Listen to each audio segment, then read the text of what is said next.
Hey Fox, hello and welcome to this YouTube channel. In this video, I'm gonna teach you how to fix load library failed with error 126. The specified module cannot be found in Windows 11. So without any further ado, let's get started. The very first step that you need to do is at the start icon, please do a right click, scroll up and then go with device manager. The moment you have to click on it, wait until this new window called device manager will appear.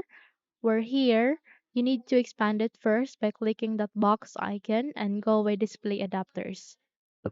Okay, so just have to click this forward arrow and there you would be able to see all the available graphic cards in your Windows. In my case, I have only one, but in your case, if you have the two or three, just have to try to disable the first, okay? And once you have disabled that, close this window and try to open or run the program that you are currently facing an error with.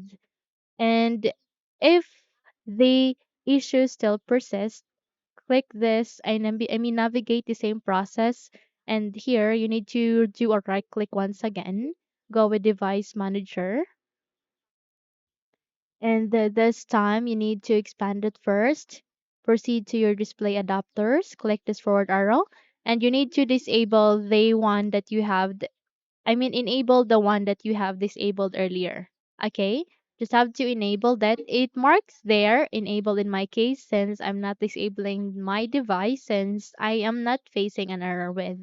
Okay, that's why it marks here disabled. Just have to enable that to enable the graphics and then proceed to the second and disabled such.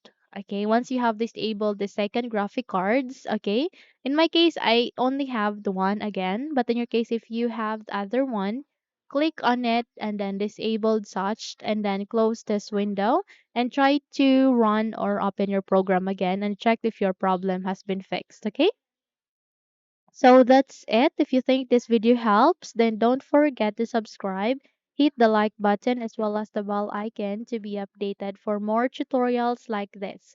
Thank you for watching this video and take care everyone.